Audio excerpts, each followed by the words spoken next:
Республика күні қандай құндылықтарды дәріптейді? Бұл мерекеде бейбіт, бірлік, отанға деген сүйіспеншілік сияқты құндылықтар дәріптейді. Дұрыс. Осыған. Қазақстан тәуелсіздігін қашан алды? 1991 жылы 16 желтоқсанда. Дұрыс.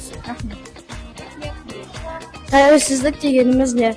Тәуелсіздік дегеніміз өз билігі өз қолында болуы және дербес мемлекет болуы. Дұрыс мәселе. Тәуелсіздік алғаннан кейін маңызды құжат қандай?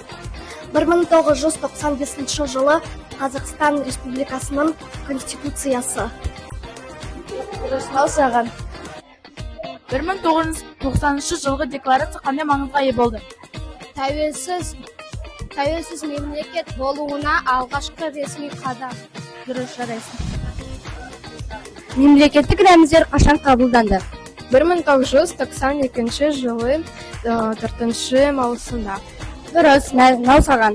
Республика күні оқушылар мектепте не істейді? Республика күні оқушылар әртүрлі сурет салады, отан туралы эссе жазады және әртүрлі концерттер болады. Дұрыс. Осыған.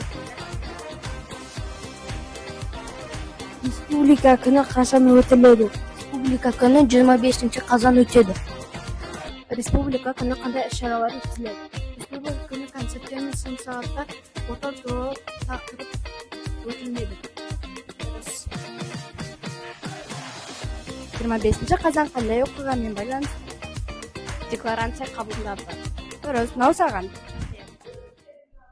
25 қазан Республика күні. Құтты болсын!